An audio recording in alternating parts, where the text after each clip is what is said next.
Días, Laura y María Lara. Buenos días, hoy en Historia Semanal hablaremos de la historia del Belén. Y es que en 2023 se cumplen 800 años del primer Belén escenificado.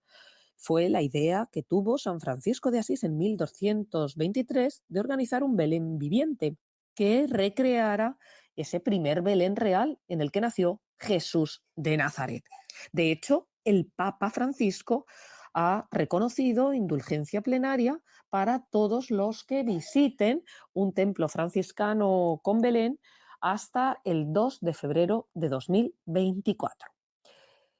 Fue en la localidad italiana de Greccio donde San Francisco de Asís representó el primer Belén de la historia de la humanidad como una teatralización para sumergirnos en el misterio de la Navidad. Porque estamos en la cuarta semana del Adviento, el domingo 24 de diciembre, Nochebuena, es el día en el que va a nacer Jesús. Las luces, las compras navideñas llevan a la población a una alegría inusual en otras etapas del año. Pero como siempre decimos Laura, Lara y yo, la Navidad hay que mantenerla durante los 365 días o 366 si pasa como en 2024, que será bisiesto.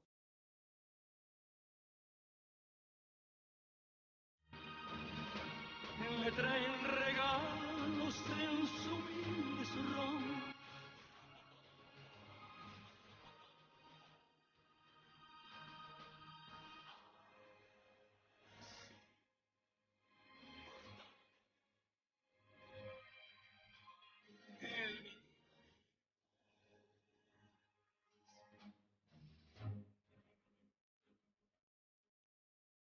Y eso San Francisco lo tenía claro. El fundador de los franciscanos, una de las dos órdenes mendicantes junto con los dominicos. De hecho, en 1223 fue cuando en Greccio, en la provincia de Rieti, organizó el Belén viviente para conmemorar el nacimiento de Jesús. Pero, ¿cuándo se sitúan las primeras representaciones artísticas del nacimiento de Cristo? Hay que buscarlas en las catacumbas romanas y en concreto en un fresco de principios del siglo II hallado en la conocida como Capella Greca, capilla griega de las catacumbas de Priscila en la Vía Salaria de Roma. La escena muestra la figura de la Virgen María estrechando al niño Jesús envuelto en pañales y frente a ellos aparecen los tres magos de Oriente que visten una túnica corta sin manto, gorro ni corona. Sería 2 siglos más tarde, en el siglo IV, cuando se adoptó oficialmente el 25 de diciembre como la fecha oficial del nacimiento de Cristo, justo el mismo día en que los romanos celebraban la festividad del Sol Invictus para conmemorar el solsticio de invierno. Las estaciones son lo que son y el invierno y el verano, el otoño y la primavera han mantenido unos mismos ciclos. El Belén de Greccio es la 30ª escena de las 28 que componen el conjunto de frescos sobre la historia de San Francisco que están en la Basílica Mayor de Asís y son atribuidos a Giotto, pintor medieval. También tenemos que fijarnos en estos días previos a la Navidad en otro hecho, y es que fueron surgiendo teatros desde finales del Imperio Romano y sobre todo en la Edad Media para de ese modo conmemorar el nacimiento de Cristo. Y en ese papel de la dramatización tuvieron mucha importancia las reliquias. En el siglo V, el Papa Sisto III trasladó a Roma desde Tierra Santa algunos de los fragmentos de la Santa Cuna y los dispuso en una pequeña capilla habilitada al efecto en la iglesia de Santa María ad Preasepe, Santa María en el Pesebre, conocida también como La Redonda. Allí el Papa empezó a celebrar representaciones que recreaban el nacimiento de Cristo. Esta iglesia pasaría a ser conocida con el tiempo como la Basílica de Santa María la Mayor y se convertiría en una de las más importantes de Roma, de la ciudad eterna. En el siglo VIII, cuando en España se estaba iniciando la Reconquista, la lucha entre la cruz y la media luna, entre cristianos y musulmanes, fue cuando el nacimiento y la resurrección de Jesús empezaron a ser representados en escenas costumbristas que tenían lugar en las plazas públicas de las ciudades, sobre todo en Roma. En las casas vamos poniendo figuras de Belén o pesebres completos.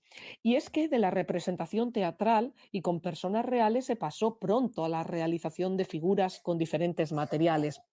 La tradición empezó a popularizarse y en las ciudades italianas de los siglos XIV y XV las iglesias se decoraban con belenes durante las celebraciones navideñas. En el Renacimiento, San Cayetano, el santo que consideramos castizo porque el 7 de agosto se celebra en Madrid, aunque él era de Italia, fue uno de los ideólogos de los belenes. Él ideó un pesebre con figuras de madera pintadas que iban cubiertas con ropajes de la época y cuya cabeza estaba hecha de terracota, cartón, piedra o madera. Es el fundador de los teatinos y patrón de los gestores administrativos y de las personas que buscan trabajo y los desempleados, de los que no nos podemos olvidar en estos tiempos de magia que son las Navidades, pero donde hay personas que lamentablemente lo pasan muy mal. Durante el barroco, la tradición del Belén alcanzó también a las casas señoriales, aunque muy pronto los hogares más humildes quisieron imitar a los señores, y muy reconocidos a nivel mundial fueron los belenes napolitanos del siglo XVIII. Hay belenes en España que se siguen poniendo con esa usanza. Y vemos cómo en la introducción del Belén napolitano en España fue fundamental la figura de Carlos III, que había sido rey de Nápoles y era un gran entusiasta de aquella tradición. Su esposa, María Amalia de Sajonia, fue en concreto la que trajo la práctica del Belén a España, Belén napolitano y, bueno, Belén puesto cada uno con las figuras que van realizando o adquiriendo, y en realidad es que todos los belenes guardan historias familiares. Recordamos el momento en el que compramos las figuras o lo hemos estado poniendo con nuestros seres queridos, como Laura y yo, con nuestro abuelo Ángel, ir a buscar las cajas del Belén al garaje, ponerlo en el vestíbulo de la casa, después enseñar el Belén a las visitas. Bueno, pues son recuerdos imborrables, como contamos Laura.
En 2011 se publicó mi novela El velo de la promesa.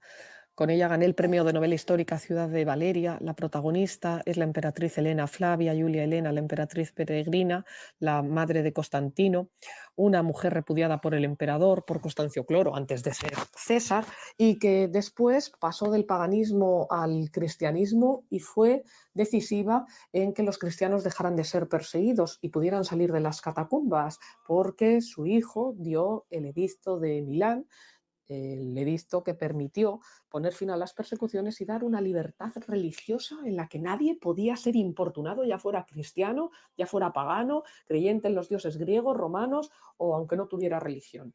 Qué diferente es el panorama hoy en 2023, donde hay 30 conflictos abiertos en el mundo y entre ellos la guerra de Ucrania iniciada en 2022 y ahora el conflicto que hay en Gaza, en Oriente Medio, tan cerca de los lugares donde vivió Jesús de Nazaret. En esta Navidad verdaderamente se hace más necesaria que nunca esa proclama de paz, Shalom.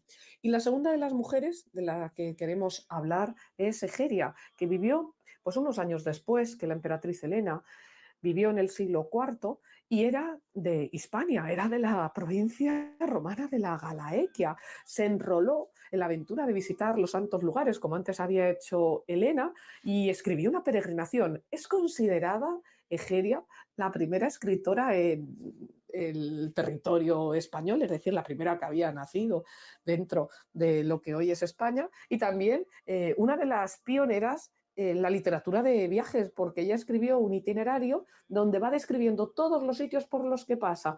El viaje a Egipto, a Siria, Mesopotamia, Palestina, Asia Menor y Constantinopla. Y ella misma confiesa ser una mujer de profunda religiosidad, pero de ilimitada curiosidad. Escribía cartas a sus amigas que se habían quedado en el Bierzo y era como un club de lectura, pero en el siglo IV. Con una de las frases de Egeria de su itinerario, en esta ventana a la historia que realizamos cada semana Laura, Lara y yo, nos despedimos deseando feliz Navidad a todos los oyentes de COPE Pinares. Llegamos andando a un lugar en el que las montañas entre las que marchábamos se abrían formando un extensísimo valle enorme, muy llano y hermoso. Tras el valle apareció el monte santo de Dios, el Sinaí. Este sitio por donde se extienden las montañas está próximo al lugar en el que están las memorias de la concupiscencia.